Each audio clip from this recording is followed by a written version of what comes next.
This paper is being read by C.M. Bradley for the Beverly Reading Channel. Beverly Reading is an open collaboration initiative to provide an audio format of any textual works of interest. To submit recordings of your own, check the description of the video. The Pragmatics of Meaning by Dr. Jordan B. Peterson. The traditional targets of scientific inquiry are available to sensory analysis, localized in time and space, and simultaneously accessible to the individual experience of multiple observers, at least under carefully controlled conditions. Meaning, which can vary dramatically between observers, does not reveal itself in any such straightforward manner. It is therefore not clear that it can be addressed scientifically, even in principle. At least this is the classical argument.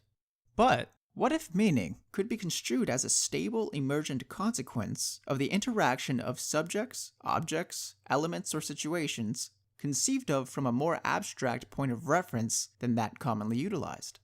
What if it were possible to say that individual A will necessarily experience meaning under high-order circumstance B, and to define high-order circumstance B not as something like an object, but as something like a constant relationship between variable constituent elements, or even a patterned, dynamic relationship between variable constituent elements?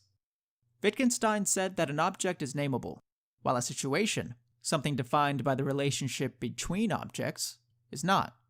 However, the simple act of naming does not exhaust the repertoire of representation. We can act things out and tell stories, as well as name. Perhaps it is the case that the nature of higher-order objects, such as meaning, cannot be specified without engaging in higher-order representational strategies. To describe meaning as a complex but potentially specifiable form of emergent property seems one step in the process that might turn it into something scientifically comprehensible. Further steps cannot be taken, in my opinion, without utilizing new frames of reference and methods of verification, or, more accurately, without utilizing the novel juxtaposition of multiple old frames and methods. I will therefore adopt a perspective that is simultaneously phenomenological, pragmatic, existential, idealistic, Darwinian, and narrative. It is phenomenological because it is concerned with the totality of experience, which includes qualia, as well as real-world objects. It is pragmatic because it gives precedence to action and its functional consequences, instead of representation. It is existential because it relies on definitions of truth manifested in action, and then tested by the consequences of such action, using standards that are motivational or emotional, rather than rational or objective. It is idealistic because it assumes that the very notion of object, or even of matter, is not truly sustainable in the absence of the delimited and specifically embodied perspective brought to reality by the subjective observer. It is Darwinian because it presupposes that the purpose of representational capacity is not representation as such, and certainly not objective representation, but representation in the service of biologically determined ends. It is narrative, finally, because narrative constitutes a higher-order form of naming, encapsulating the nature of predictably but dynamically transforming relationships between variable constituent elements, as the same story may be told about different characters. I will appeal to two integrally related principles of verification, with regards to the validity of this perspective, that remain somewhat foreign to psychological discussion, which tends towards exclusive focus on testability. The first might be considered demonstration of veridicality through consilience, following Wilson. The second, demonstration of veridicality through algorithmic simplicity, a combination of elegance and pragmatic utility. The first form of verification is predicated on the idea that theories may be judged by their capacity to provide an account of a phenomenon that is internally consistent at more than one level of analysis, that level being defined by degree of sensory or conceptual resolution, by methodology, or by pattern of historical development. An appeal to probability lurks in this idea of consilience, although it is not something easily quantified. It is difficult enough to produce a coherent account of a phenomenon at one level, say the biological, and the more pieces of evidence used to generate such an account, the more unlikely its coherence becomes. The probability of producing a coherent account that is applicable at two levels simultaneously has to be the product of the probability of producing such an account at each single level. This means that the explanations truly consilient across multiple levels are extremely unlikely, and should be regarded with at least the same respect that accrues to statistically significant experimental results. The second form of verification is predicated on the notion that a theory that provides a compressed account of a given phenomena is to be preferred over one that provides a complex account. This is a variant of Occam's razor, but is more explicitly defined. A good theory provides less redundant information than a bad one. It is therefore more efficient, more easily applied and remembered. A good theory therefore states, these apparently varied phenomena may be considered members of the following single class, at least under particular specified circumstances. Then the class itself may be utilized and remembered, instead of each individual element. It appears to be a combination of consilience and algorithmic simplicity that underlies the sense of understanding produced by a good theory. When a simple solution to a complex problem can be applied, and engenders precisely the results desired, then the problem has been understood. I should state finally that I do not wish to abandon testability as a criterion for validity. The theory of meaning which I propose has many testable implications. It implies, for example, that self-deceptive individuals will manifest excessive aggression when defending their social identity, and that mental health and the courage to explore are synonymous concepts. I just wish to point out that other perfectly reasonable, necessary, and appropriate criteria exist, and to suggest that thought is unjustifiably and irrationally constrained if immediate testability is regarded as the sole hallmark of acceptable theorizing. Acceptance of such criteria would mean that thought was never allowed to transcend the bounds of current experimental methodology. There's little doubt that the sterility of much of modern psychological thinking is precisely a consequence of this form of unreasonably bound thinking. Introduction. Meaning as a constant solution to the dynamically emergent problems of being. The world is too complex to be represented and acted upon without radical functional simplification. It is meaning that allows for such simplification, and more. It is meaning that ensures that such simplification does not transform itself into inflexible and dangerous stasis.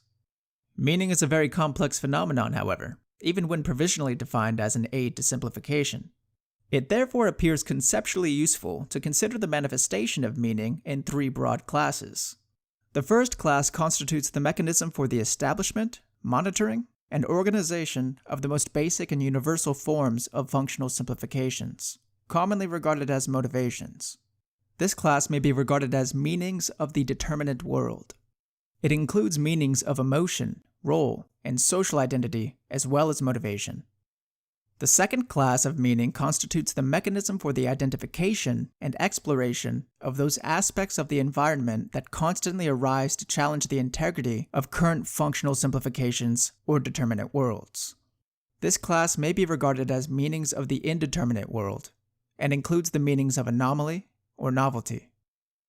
The third class of meanings constitutes the mechanism for establishing and representing the integrated interaction of the first two classes. This class may be regarded as meanings of the conjunction between the determinate and indeterminate world. It includes the meanings that arise in the course of exploratory behavior and in the ritualization and representation of such behavior. Consideration of all three classes of meaning provides a portrait of the phenomenon at hand that is simultaneously comprehensive and differentiated.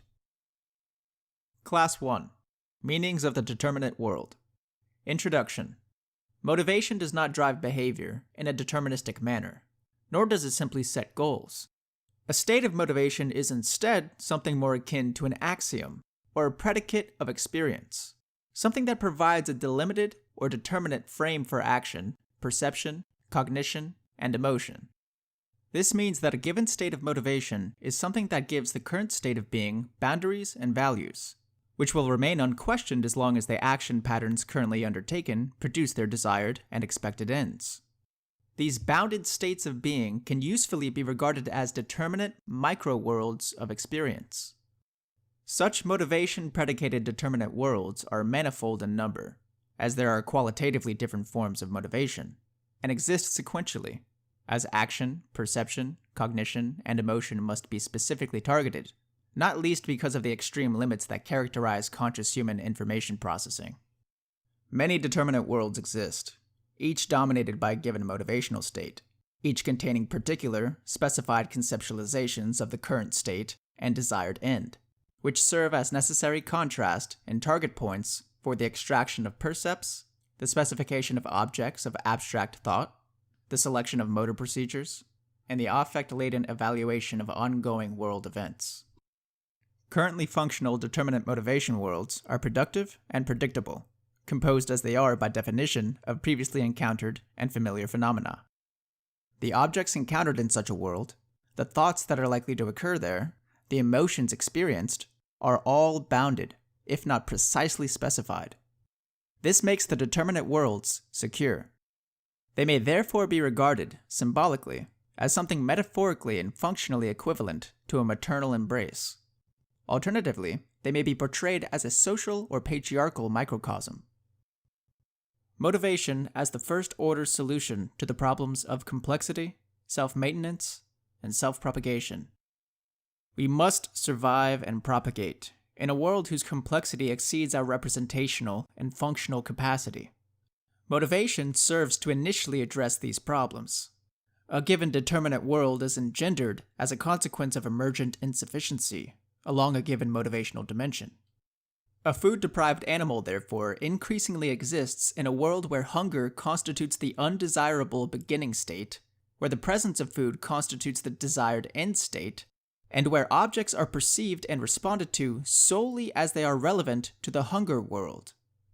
The motivational significance of beginning and end states appears as something primarily given by biology, or as something secondarily and rapidly derived from biology through learning. What given by biology means is that we confront the environment with a tendency to engender certain limited worlds, or, alternatively put, with the tendency to manifest certain values. This tendency appears innate and evolutionarily ancient, as we do not appear to learn loneliness, playfulness, hunger, thirst, or sexual yearning, or even the desire for a good story, as these seem more to constitute the very preconditions of learning. What derived from biology through learning means, by contrast, is that deprivation may directly engender meaningful beginning and end states, while conditioning may replace such directly invoked beginning and end states with functionally isomorphic equivalents. Furthermore, inference may replace conditioning, as motivation becomes increasingly abstracted. A rat will work to turn on a light previously paired with food. A human being may be conditioned similarly, but will also work spontaneously to increase wealth, because he or she understands that money can be used to buy food. And not only to buy food, or to attract sexual partners, or to ensure comfort, but to engender states of being where the pressure of motivation per se may become something properly managed and delightful, rather than something burdensome and oppressive. The primary state of motivated affairs is represented in Figure 1, which schematically portrays the first variant of Class 1 meaning. Figure 1 presents the blueprint of a simple determinate world, one erected on the foundation of sexual desire for the purposes of illustration, which consists firstly of conceptualizations and perceptions relevant to the movement from point A, the undesired beginning state, to point B, the desired end state, and secondly, of specific motor patterns designed to bring about that movement. Figure 1 also schematically presents the structural elements of the simplest narrative or story. Such simple stories might be regarded as akin, in the domain of morality or action, to the Kuhnian paradigm, within which normal science takes place. Kuhn was concerned, however, with the construction of scientific theories, concerned with description of the processes and things of the objective world, whereas the normal story is something that represents typical processes of goal specification, categorization, evaluation, and action. So the narrative normal story might be regarded as something more akin to normal engineering than to normal science. This normal story is also something like the necessary fiction of Weichinger and Adler, or the Dasein of the phenomenologists, or the expectancy schema of the behaving animal. Individuals operating within the confines of a given normal story move from present to future in a linear track. 2 points define such a track, such a line. You can't define your present position without a point of contrast. Likewise, you can't evaluate a potential future except in terms of your present position. Figure 1 therefore portrays the most basic schema for the interpretation and evaluation of events or objects, and for action predicated upon that interpretation and evaluation. The emergence of a particular motivational state, as situationally predominant, induces a state of radical world simplification. A thirsty animal, for example, treats the environment as a place where water might be obtained, or at least sought, through previously learned means. This means that motivation establishes the functional domain for object perception, organization of action, and emotional response. The perception of objects, after all, is complicated by the problem of level of resolution. The dividing line between a situation, an object, and the subcomponents that make up that object is far from simply given. When you wish to travel to work, the object office constitutes a reasonable but undifferentiated goal. When you are in the office, however, and wish to place a telephone call, the office then must become functionally differentiated into figure, telephone, and ground, everything else. If the telephone fails to work, then its parts in turn become objects. Is the line plugged in? Is the headset properly attached?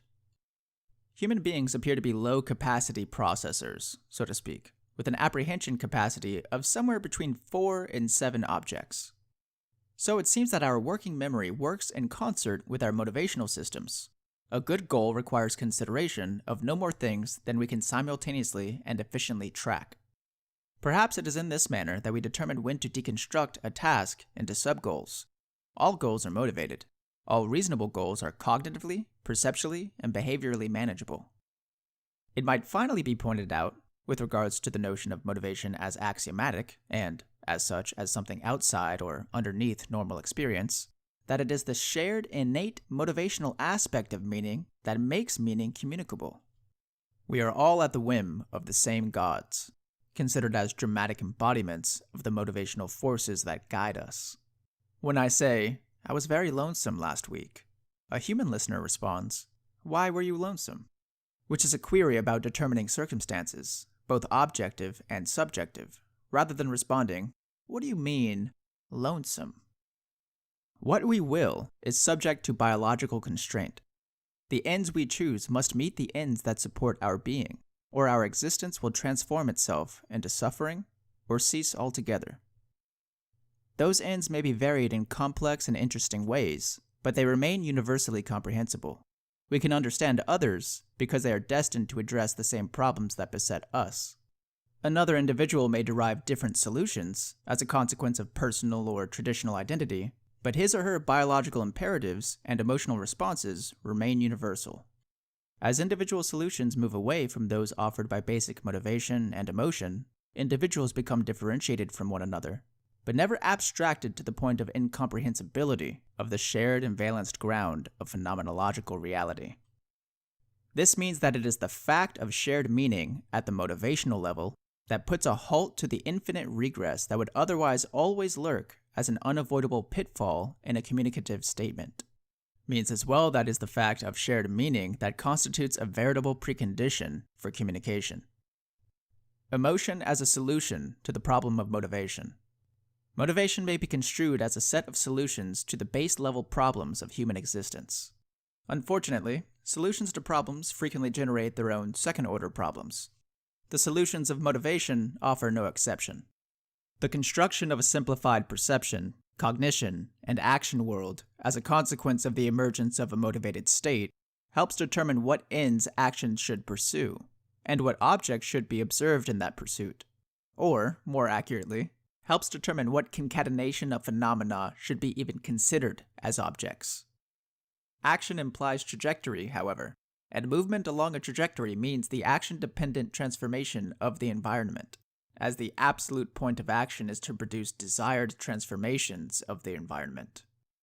The changes produced in the environment as a consequence of goal-directed maneuvering necessarily have implications for the attainment of the goal, but not only the implications expected or desired. It is the evaluation of such complex and potentially troublesome implication that constitutes the function of emotion. Emotion might therefore be regarded as a process devoted toward the real-time maintenance of motivation-simplified worlds. Might be regarded as a marker indicating whether the journey to a motivationally relevant target is proceeding properly or improperly. Figure 2 provides a schematic representation of the real-time evaluative role played by emotions. Emotional relevance appears as something essentially two-dimensional in such a schema, in contrast to the multiple dimensions of motivation. This two-dimensional structure manifests itself because events that occur within motivation worlds have the essential nature of affordances or obstacles. Affordances are phenomena which can be utilized to increase the likelihood that an end state might be reached, or to decrease the time interval until that end state's manifestation. Obstacles have the reverse nature. Affordances and obstacles can be abstract as well as concrete. An abstract affordance might be regarded as a mere cue that a desired or meaningful end state is likely to manifest itself in the expected and desired manner. The hint of a smile, for example, from a desired individual, while an abstract obstacle is a cue that something has gone wrong. Affordances, or their abstract equivalents, are positively valenced, the first dimension of emotion, as they indicate that progress is occurring and that the structural integrity of the motivation world currently operative may be considered intact. The appearance of appropriate, expected, and desired affordances and their abstract equivalents is therefore something experienced as self-verifying, at least with regards to the delimited aspect of the self currently serving as a motivation world. Obstacles, or their abstract equivalents, are, by contrast, negatively valenced, the second emotional dimension, as they indicate at least that progress has been halted or is in danger, and, more importantly, suggest that the current motivation world may not be functional. The appearance of an obstacle is therefore something experienced, in general, as self-refuting. The magnitude of emotional response is something usefully considered, in addition to the kinds of emotional response. Such magnitude appears dependent on the interaction of four complex phenomena. First is the believability, or perceived validity, of experience. The nature of a phenomenon, affordance, obstacle, or ground, is frequently not simply given. Is the appearance of an affordance or obstacle something real, or merely something apparent? Something to be taken into account, or ignored? The perceived reality of a given event is dependent upon many factors, including the elegance, internal consistency, and simplicity of the current explanation or categorization, the comprehensibility and repeatability of the event, and the integrity or status of the source. In the case, say, of abstract information concerning the nature of things derived from another individual. Regardless, more believable occurrences have more impact, all things considered, than less believable occurrences, which can be discounted. Second is the size of the space-time area covered by the motivation world currently in operation. The disruption of a plan with a duration of a year is more disconcerting than the disruption of a plan for the day. It is much worse to fail medical school than to fail a single examination. This is because the failure of a large-scale plan produces more revelation of emotion and motivation disinhibiting complexity, as larger pieces of the unrevealed world are more complex than smaller. The simple observation of magnitude/size relations is complicated, however, by the third phenomena, the effect of contrast. The more polarity that exists between a given beginning and end point, the more emotionally significant the appearance of a given affordance or an obstacle. Fourthly, finally, is the notion of level of implication, which is, however, integrally related to space-time area. It is more disruptive to encounter an obstacle that invalidates a motivation world as such than it is to encounter an obstacle that merely requires the switching of means. This means that emotional significance may be usefully considered in its within and between world variant forms. This is an observation with important implications for the meanings of identity, considered next. Identity as a solution to the problems of motivation and emotion.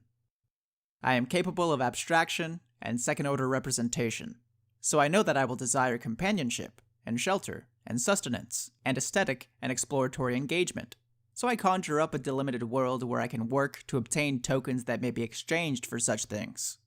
The pursuit of those tokens then becomes something meaningful, and I conjure up and engage in such an abstracted, delimited space to keep my basic motivational states under voluntary regulation, and act carefully so that I am not dominated by negative emotion as a consequence of carelessness.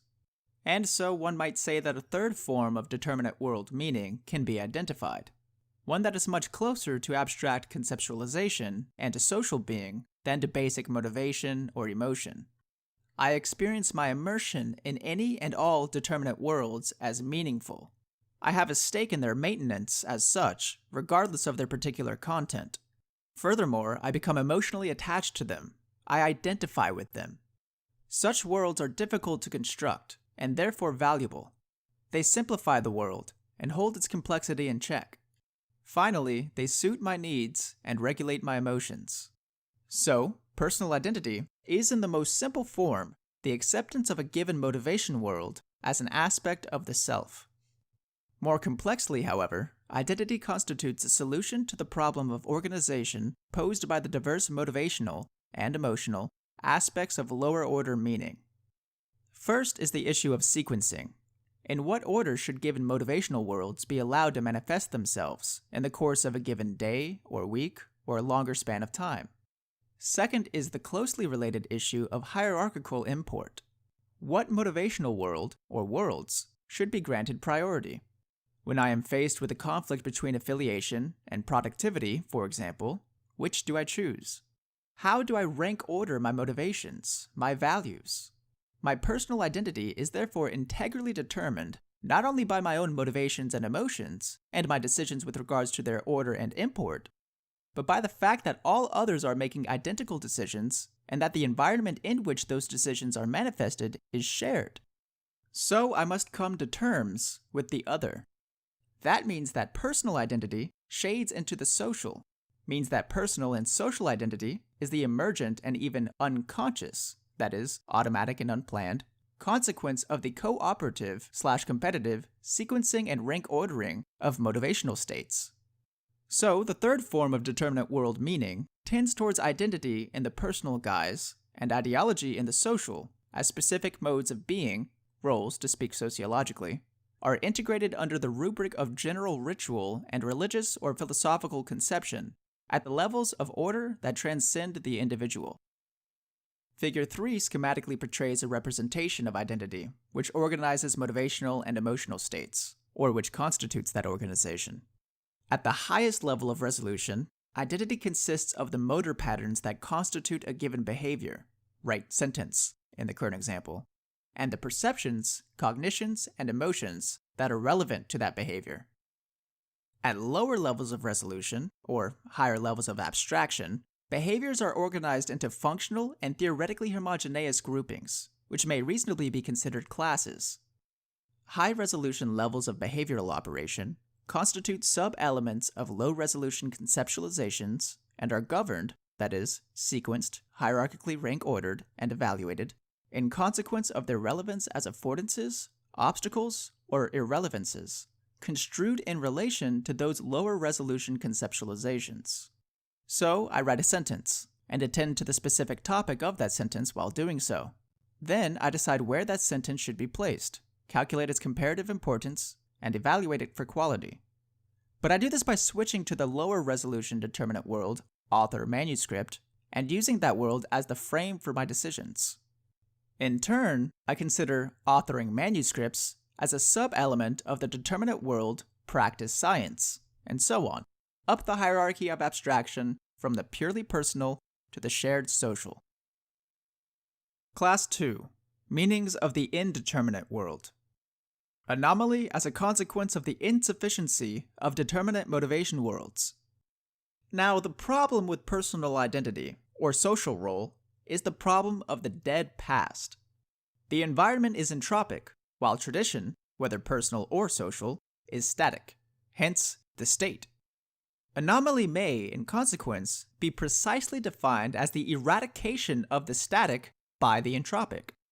What this means is that the hierarchically arranged functional simplifications, or motivation worlds, generated by the cumulative motivated cognitive activity of those who inhabited the past, and that past may even the yesterday of the single currently aware individual, may come to be revealed as inadequate in some important manner because of the dynamic transformations that constitute the present. This might be regarded as the problem of constraint by the world, the problem not of matter, but of what matters, the problem not of the object, but of what objects. The environment is far too complex for me to understand, yet I must act on it. So I simplify it, in a functional manner, partly by relying on the traditions generated by others, but its complexity still emerges when I least expect it. Such emergent complexity, or anomaly, may manifest itself, for example, as the ineradicable possibility of environmental transformation, cross-cultural contact, technological construction, or radical interpersonal communication in the third person or objective domain, or as revolutionary ideation in the first person or subjective.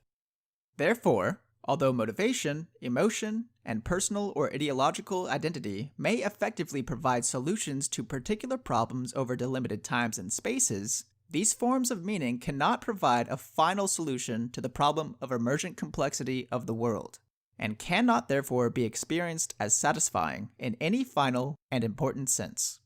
And this means that tradition can never provide enough meaning.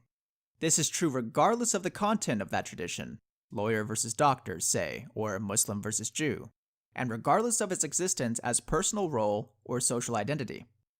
Hence the necessarily deadening, restricting, and totalitarian aspect of belief. And this is not to say, stupidly, that belief is therefore unnecessary or without value or meaning. Meaning, therefore, means the significance of our delimited motivation worlds, our specified beginning and end points, the implication of the events that occur during the enaction of those worlds, and the hierarchically arranged patterns of conceptualization and action that we use to organize motivation and emotion psychologically and socially. And this explication is relatively comprehensive, but still fails to deal with a complex class of meaningful phenomena whose central nature is more closely associated than any other with meaning as such, considered aesthetically, spiritually, or philosophically. Determinate positive and negative events may occur as the world unfolds in the course of meaningful goal-directed activity. Irrelevant things occur too, of course, but are in some important sense never realized, as you do not and cannot pay attention to all activity, but only to all relevant activity. But what of anomalous events? Some occurrences are neither evidently good or bad, nor immediately eradicable as meaningless. These are generally occurrences that are not understood, not explored, that cannot be placed into the context of the current motivational world, nor perhaps in any other conceivable alternate motivation world. What is to be done in such cases? What is not comprehended, but is still undeniably extant, must logically be experienced as paradoxical, negative in potential and positive in potential, and irrelevant in potential, and self and world in potential as well. And there is something even deeper and more mysterious about the anomalous event. At some point in cognitive, emotional, and perceptual development, however hypothetically localized that point must be, all events are anomalous.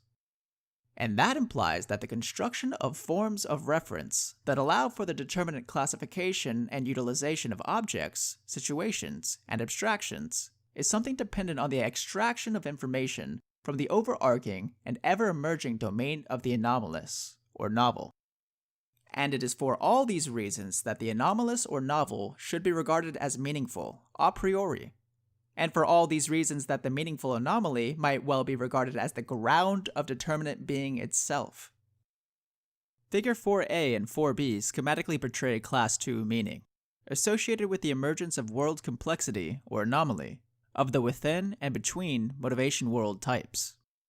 Figure 4a portrays the affective and pragmatic consequences of emergent anomaly, rapidly adjudicated as non-revolutionary.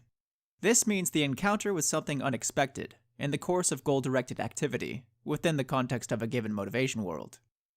An anomalous occurrence is not initially an object, an affordance or an obstacle. It is instead the re-emergence of ignored ground, which first produces a relatively undifferentiated state of affect, weighted in most cases towards the negative, as caution is an intelligent default response to evidence of error. A within-determinate world anomaly is merely something that can be circumvented, without eradicating the structure of that world. So if you are accustomed to walking down a hallway to an elevator, and can do it, for example, while you read, a carelessly placed chair in the middle of that hallway would constitute within-determinate world anomaly. You can still get to the hallway, so may still exist within the determinate world guiding that activity, but you have to step around the chair.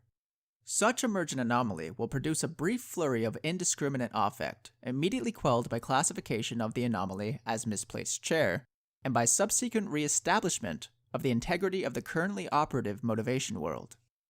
Figure 4a presents the simple, that is, non-revolutionary or non-catastrophic, consequences of predicted and unpredicted occurrences, attendant upon planned sequences of adaptive behavior in terms of emotion and behavior.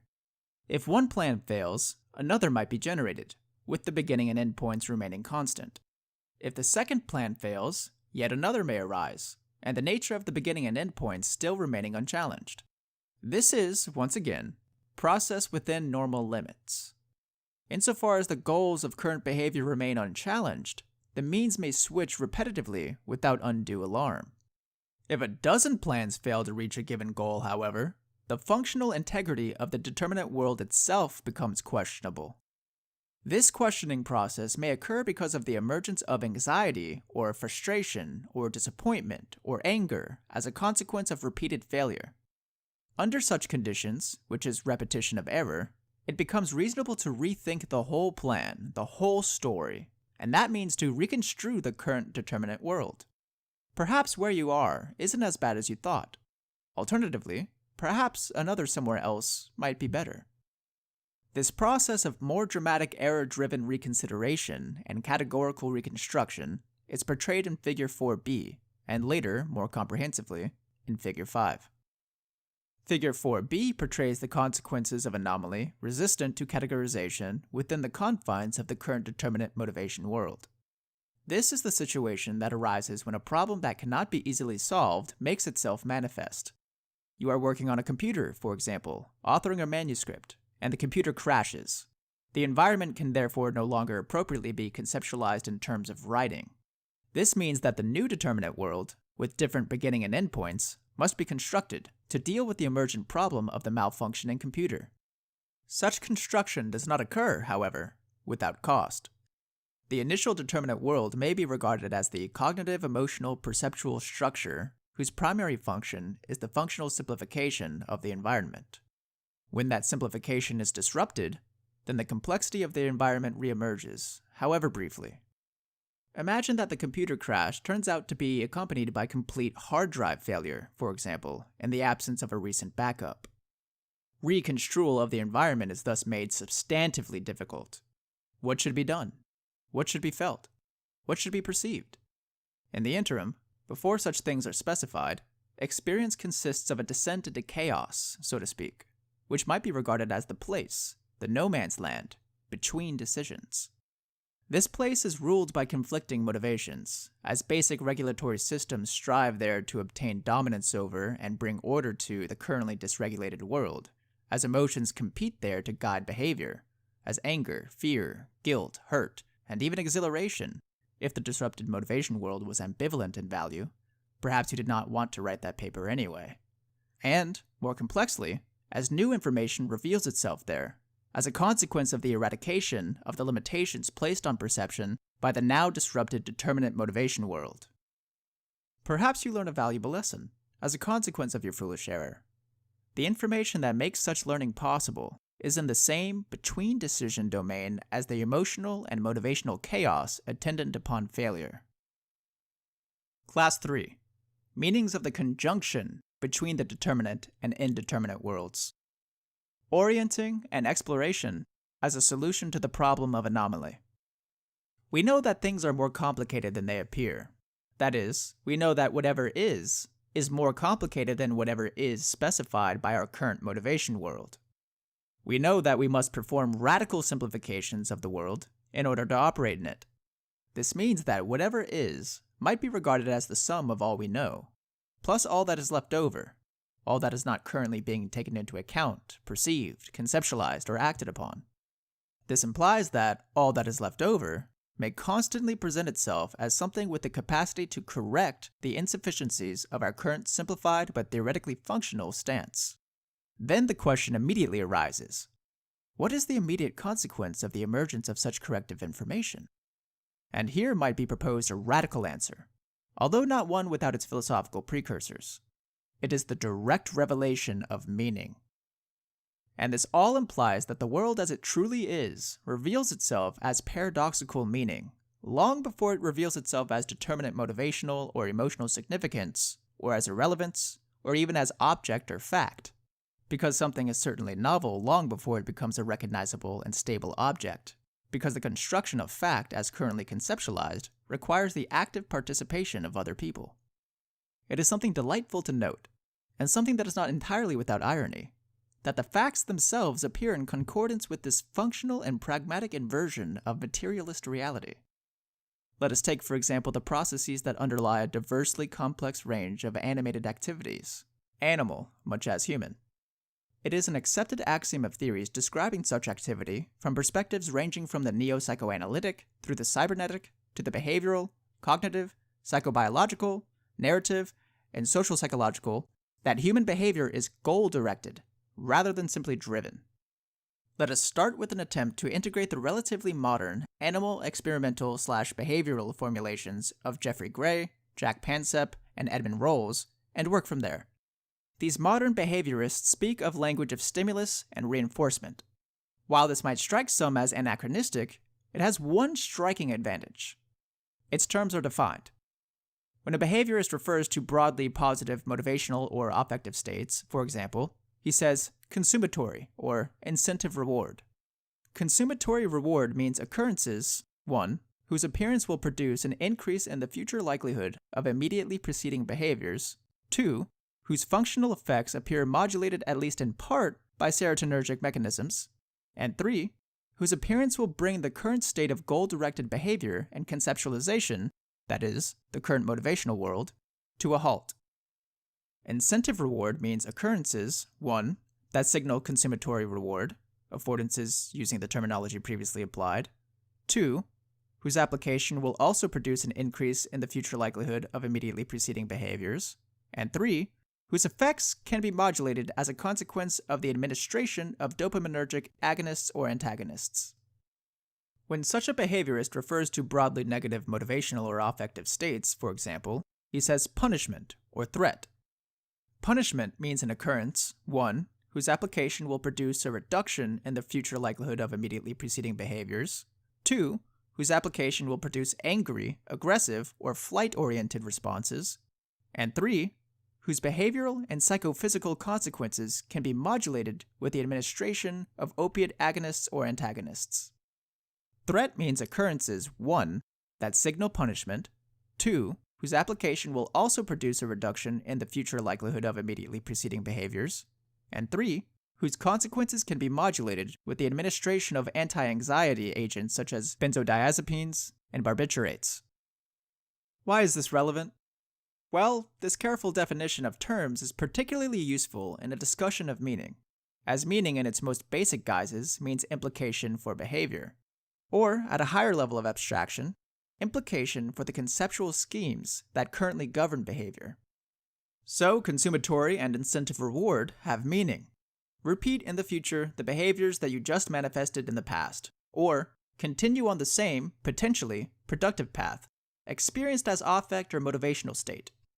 That affect or state is somnolent pleasure and the momentary lessening of general motivation in the case of consumatory reward, and hope and curiosity, excitement, engagement, and interest in the case of incentive reward. Punishment and threat have meaning as well, in the opposite sense. Do not manifest in the future the behaviors that you just manifested in the past, or discontinue movement on this counterproductive trajectory, experienced as well as affect or motivational state. Hurt, disappointment, frustration, pain, grief, agony, in the case of punishment, anxiety, fear, worry, concern, in the case of threat. And it should be stressed that such meaning is not only relevant for behavior, for particular motor patterns, but for entire determinate worlds. Such worlds are supported, reinforced, by their success, and eradicated, or at least threatened, by their failure, even when that success or failure is something only imagined, and this constitutes much of thinking. But what of anomaly? One sets up a meaningful, motivated, goal-directed schema to specify the objects of apprehension and the motor programs matched to those objects and to the attainment of the goal. This schema is a little story, a mundane little story, a story whose meaning can be inferred and imitated by others.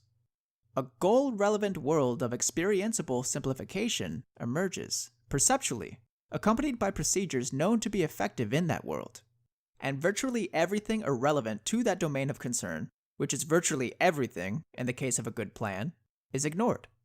And when the plan is a good plan, when the simplifications, think concept, and motor operations that make it up are functional, then the desired end is obtained, but nothing is learned. And it is because things are learned only when desired ends are not obtained that error serves as the mother of all things. The appearance of the informative anomalous produces its own bounded motivation world, manifested as the orienting reflex, or complex, with the beginning point of that world constituting the insufficiency of present knowledge, and the desired endpoint, the functional classification of the presently anomalous emergent phenomenon.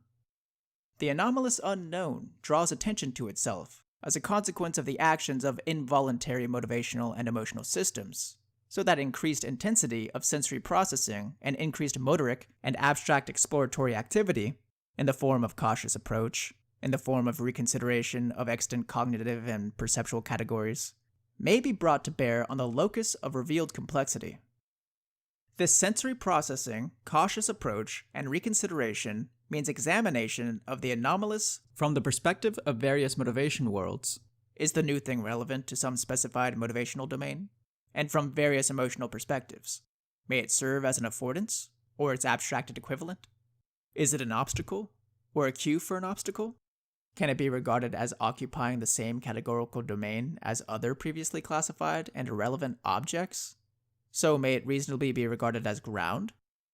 This classification, consequent to exploration, constitutes the elimination of motivational and emotional possibility from the anomalous, constitutes the constraint of meaning from the infinite and indeterminate, in the extreme and limiting case, to the finite and determinate. Meta-identity as a solution to the problem of identity. Meanings of identity are solutions to the problems that emerge as a consequence of operation within the determinate worlds of motivation and emotion. It is individual roles and beliefs, merged into social identities, merged through ritual or ideological means, that regulate the intrinsic meanings of life, bringing psychological and social order to the intrinsically conflict-laden chaos of need and want. All police officers, to take an example of role, share the morality and worldview of the police. All communists, to take the case of ideology, share the morality and worldview of communism. This means that policemen can understand one another, can mutually regulate their motivation, emotion, and behavior when they occupy the same territory. The same can be said, more or less, of communists. All such determinate solutions, however, all roles and ideologies, no matter their level of abstract sophistication, suffer from the same perplexing problem: vulnerability to emergent complexity. So we gerrymander specific and particular solutions in the manner of engineers, but these are never and can never be complete. And this means that there must by necessity be a third class of meaning. It is this third class that provides the solution to the meta-problem of emergent complexity. This third class of meaning manifests itself directly in two particular situations, and indirectly as a form of meta-narrative and meta-identity, when its situation-specific processes attain explicit abstracted representation and embodiment. The first particular situation of meanings of the third class arises when a goal-directed schema has been rendered invalid by its own definitions of validity, as a consequence of the emergence of some troublesome anomaly. That anomaly manifests itself initially in the guise of a war of emotions, emotions which, following Dollard and Miller, are primarily negative for defensive reasons, in the immediate aftermath of task failure. But anomaly does not only signify failure. Equally, it signifies possibility, as the manifestation of the previously unrevealed complexity of the world. This complexity may be harnessed, in principle, may be transformed into affordance as a consequence of exploratory behavior and analysis, may be utilized to reconstruct failed determinate worlds as a consequence of the information released in such exploration. Such acts of harnessing emergent possibility are meaningful. The second particular situation of meanings of the third class arises in the case of full satiation, in the case where all primary level states of motivation have met their consummatory destiny, and have therefore ceased to strive for the control of goal, representation, emotion, cognition, and action. This second situation arises because the meta-problem of the possible problem still lurks when full satiation has been reached, and because exploration and subsequent generation of information constitutes the only possible solution to that meta-problem. The immersion in such exploration, undertaken for no more necessity than that motivating playful curiosity and fantasy, also constitutes an encounter with meaning. The meaning that emerges in these situations might be regarded as something analogous to that obtaining when primary motivation is guiding the construction of a determinate world, although the need being addressed is something more abstract and less immediate, as the utility of information is less concrete than the utility of food. The determinate world that emerges to guide curiosity has its endpoint, the potential, or possibility, or promise of the unknown, which has more the nature of an incentive than a classic consummatory reward, as promise is a cue for consummation and not an object of consummatory behavior. So it might be said that the exploratory spirit is something under the control of incentive, serving as a consummatory function. This is in keeping with the more abstract need of curiosity. Now, just as the meaning that creates the determinate world guiding exploration is more abstract than the meaning that constitutes primary motivation, so the identity that incorporates the exploratory spirit is more abstract than the identity organizing base-level motivation. This brings us back to the idea of the indirect meaning of meta-narrative and meta-identity. The simplest story is image-laden description of a base-level motivation world. I was here, and that was insufficient, so I went there. Description of the vicissitudes encountered in the course of such a journey add interest to the basic plot, and the capacity for identification is so strong among human beings that even the abstracted description of such a simple story can provoke strong emotion in the listener, who acts as if immersed in the abstracted, verbally presented fictional world. But the more complex and fascinating story is a meta-narrative, a story that describes the process that transforms stories. And it is identification with this process of story transformation that constitutes meta-identity, which is personal and social identity predicated upon recognition that the human spirit constructs, destroys, and rejuvenates its worlds, as well as merely inhabiting them. Such identification constitutes the most fully developed revelation of Class 3 meaning. Figure 5 portrays the process of voluntary determinate motivation world eradication and exploration predicated reconstruction. This transformative process is both perilous and enriching. It is perilous because the descent into the motivational and emotional chaos extant between determinate worlds is stressful, to say the least, as a consequence of the veridical danger and uncertainty of Anomaly. It is enriching because unexplored Anomaly contains information whose incorporation may increase the functional utility of one or more determinate worlds. This makes the process of the transformation of determinate worlds a meta-solution, a solution to the problem of problems. It appears, at least in principle, that this meta-solution constitutes the capstone of emergent meaning, perhaps a final capstone, beyond which no further emergence of solution is necessary. The structure of this solution has to this day remained essentially implicit in mythology, as abstracted in compelling drama, and may be acted out usefully and productively in the absence of explicit understanding. Its implicit existence is merely the consequence of the abstraction of the imitated ideal, that is, the consequence of admiring and distilling the reasons for admiration, and portraying those reasons in ever more potent ritual and literary forms, in a process of highly functional fantasy spanning generations. Figure 5 has the structure identified by multiple observers as fundamentally central to complex narrative: steady state, breach, crisis, redress, or even, dare it be said, paradise, encounter with chaos, fall, and redemption. It is of great interest to note that this third class of meaning is essentially religious in its essential phenomenology, and dramatic, or narrative, in its means of cultural representation. The phenomenology of direct religious experience appears equivalent to immersion in the meaning inspired by engagement in exploratory activity, has been described by Rudolf Otto, for example, as paradoxical combination of mysterium fascinans and mysterium tremendum, which is awe and terror in the face of the absolute unknown. The dramatic or narrative representation of this process, presented unconsciously as an aid to mimicry, appears to take the form of hero mythology, which is in its essence the abstracted portrayal of the process of a courageous approach to anomaly, investigation of its properties, functional categorization and recategorization as a consequence of that investigation, and subsequent communication of such categorization to the social world.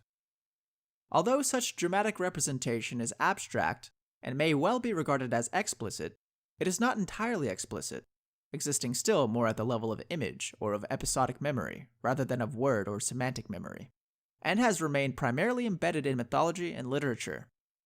We are motivated, and we know we are motivated, so we can represent and abstractly understand the state of motivation and the cognitive, perceptual, physiological, and behavioral accompaniments of such states. Likewise, we are emotional, and we know we are emotional, so we can represent and abstractly understand the state of emotion and its diverse accompaniments. However, although we are also capable of responding to novelty, and although we use this capacity to solve the problems that emerge from motivation and emotion and their accompaniments, we do not explicitly understand the nature of this response, or its central place in our adaptive striving. It is a remarkable and telling fact, however, that such understanding has nonetheless emerged in an implicit fashion, and has headed up the hierarchy of representation to truly explicit knowledge. And here we will take a detour into grounds that are richly meaningful in the third-class sense, and which provide a psychological interpretation for phenomena that has of yet remained opaque to the searching eye of science. If a phenomenon is truly universal, it might be expected to pick up abstracted representation over time, just as the constituent elements of personality appear to have been encapsulated in the languages of the world. But the processes that make up Class 3 meaning are complex and dynamic, more like procedures or contexts or situations than like things, and they cannot be easily named, so they have not precisely garnered lexical representation. It appears instead that they have been represented dramatically as characters immersed in plots, and that such representations constitute the most basic, fundamental, and universal distributed ritual, mythological, and narrative themes. The basic character is the hero, as we have said. The basic plot, his confrontation with the unknown, and the subsequent creation or reconstruction of the ever-threatened determinate world of experience. What this means is this: the creator of culture, that is, of the personal and social identity that regulates object perception, abstract thinking, motivation, and emotion, is the individual who voluntarily faces the unknown, carves it into useful categories, and redeems himself and the world by doing so. The ancient Sumerian arch-deity Marduk, for example, voluntarily faces Tiamat, the abysmal monster of chaos, and creates ingenious things in consequence. Marduk serves as exemplar for the Sumerian emperor, as model for the Babylonian conception of sovereignty, circa 2000 BC, and as primal archetype of the active Western style of adaptation. The courageous and creative capacity he embodies, or incarnates, was also regarded by the Sumerians at the very dawn of history as the process upon which functional reconstruction of traditional categories and habits also rested. Marduk, in his manifestation as Namtiliku, is the god who restores life, who restores all ruined gods as though they were his own creation, the lord who by holy incantation restores the dead gods to life.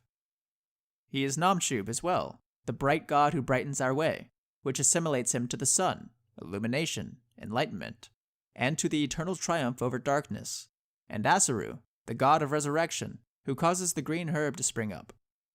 Whatever Marduk represents is also considered central to creation of rich abundance, mercy, justice, familial love, and to individual destiny itself. This means that the Sumerians had already implicitly recognized that particular beneficial modes of being, or particular motivation worlds, were dependent for their very being on the pattern of action represented by Marduk, the creative explorer of the unknown. In the later period of the great Egyptian dynasties, similar ideas prevailed. The Egyptian pharaoh was regarded both as the force that continually created truth, justice, and order, Makat, from chaos, and as the immortal embodiment of Horus, who brought his once great father, the founder of the traditions of the state, back from the kingdom of the dead. Such ideas necessarily underlie the theology and political psychology of diverse ancient cultures. Necessarily, as the social balance of motivation and emotion worlds drives culture inexorably to embody and then recognize these dramatic forms. Mircea Eliade states in this regard, "We need only remember the struggle between Re and Apophis, between the Sumerian god Ninurta and Asog, Marduk and Tiamat, the Hittite storm god and the serpent Illuyankus, Zeus and Typhon, the Iranian hero Tritona, and the three-headed dragon Azitahaka. In short, it is by the slaying of an Ophidian monster, symbol of the virtual, of chaos, but also of the autochthonous, that a new cosmic or institutional situation comes into existence. A characteristic feature, and one common to all these myths, is the fright or a first defeat of the champion. For example, Indra, on first seeing Vrtra, runs away as far as possible, sick with fear and hoping for peace. The meaning of such characterization, such description of process, should be clear in the context provided by the current discussion. Similar patterns of narrative ideation underlie religious traditions of diverse origins and times. Jewish, Moses' exodus from tyranny, his descent through the water into the desert, and his subsequent journey to the Promised Land. Christian, Jonah's engulfment by the magical whale of the deep and his return to shore. Adam and Eve's tempted fall, the profane subsequent existence of mankind, and its eventual redemption by Christ, the second Adam. Buddhist, the collapse of Buddha's protected childhood existence, attendant on his discovery of mortality, and his rebirth and illumination. And Taoist, the substance of the world as yang/order/security/tyranny, and yin/disorder/possibility/chaos, the conceptualization of the way as the path that balances both. Figure 5, which describes the archetypal process of the transformation of category and habit, also schematically portrays the death of the childhood personality, its descent to the underworld, and its reconstruction as an adult, dramatized and facilitated by initiatory ritual. The hero's voluntary journey from the safety of the community into the lair of the treasure-hoarding dragon, and his return bearing magical, read functional, riches. It is also a Piagetian state transition, an epiphany, an awakening, and a paradigmatic revolution, in a somewhat broader sense than that meant by Kuhn. The process portrayed in Figure 5 is central to life itself, and what is meant by central is something specific. Ongoing behavioral and psychological adjustment to the ever-changing demands of the social and natural environment.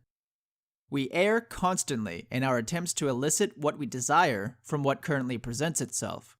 Furthermore, it appears very likely that even once productive determinate worlds or normal stories render themselves irrelevant with the mere passing of time, as a consequence of the transformation of subject and object that temporality entropically produces. Determinate worlds that may have been perfectly appropriate at one stage of life soon become traps for those who strive to maintain them past their point of utility. There is something more than faintly ridiculous about the 40-year-old man who still maintains the attitudes and habits of an adolescent. However, the fact that the process of determinate world regeneration appears profoundly necessary does not imply that it is either simple or automatic. The default position is stasis and stagnation, is the kingdom ruled by evil turned to stone, from the mythological perspective. Adjustment takes work. Exploration and reconfiguration takes time and energy. And something even more unsettling exists on the horizon of change, so to speak. It is determinate that hold the complexity of the environment in check. What does this mean? Simply put, it means that the goal hierarchy and attendant plans constructed up by a given individual and held as personal identity constitutes the structure that keeps the motivational significance of all things specified and stable.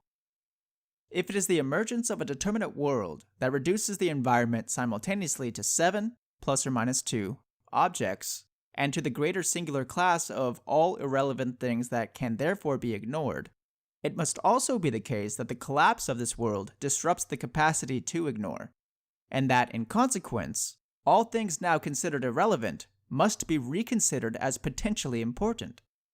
And it is a very difficult to come to terms with fact that potentially important in its first stages means capable of inducing negative affect, as all things not understood are clearly of potential danger.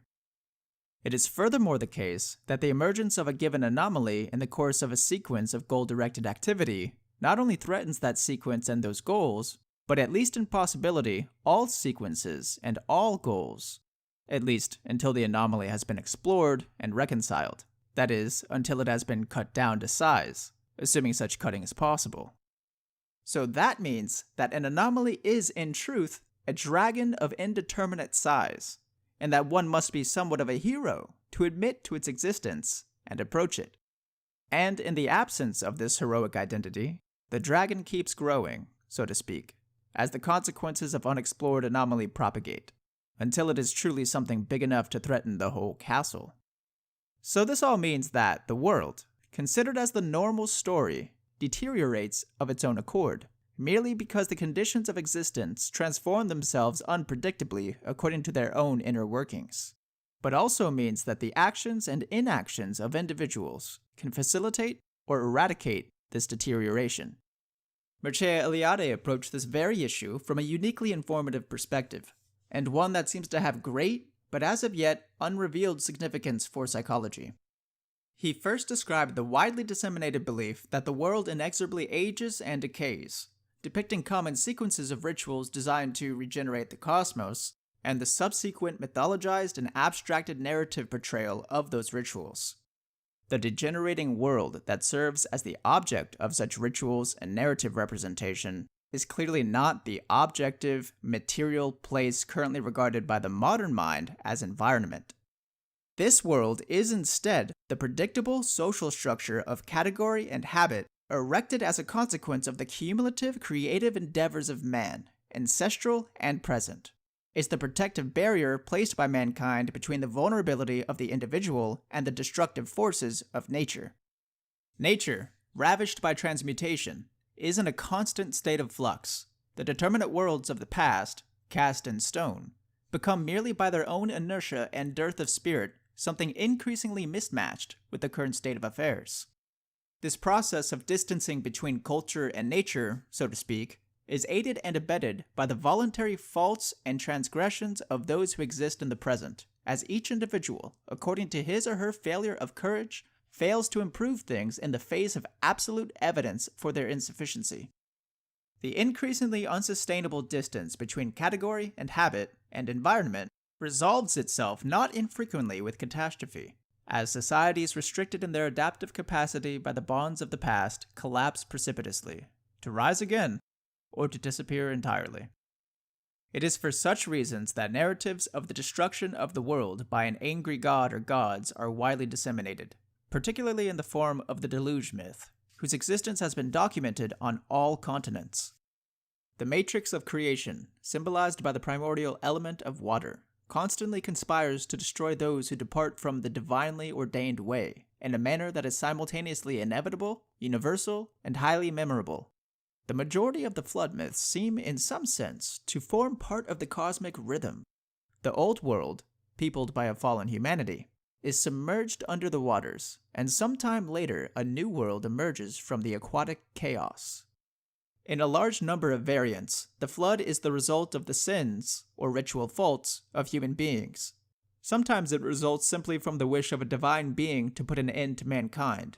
The chief causes lie at once in the sins of men and the decrepitude of the world.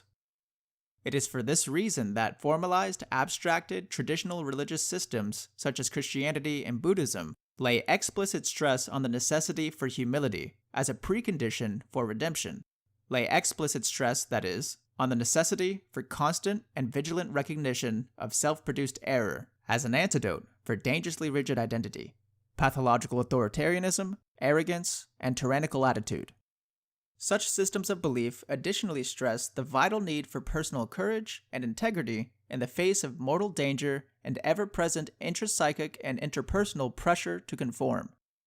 Christianity, most explicit in its characterization of good as well as evil, goes so far as to directly identify its central hero, Christ, with the Logos, with the creative Word of God, that is, with the process that generated order, or world, from chaos at the beginning of time, and still serves to maintain that order.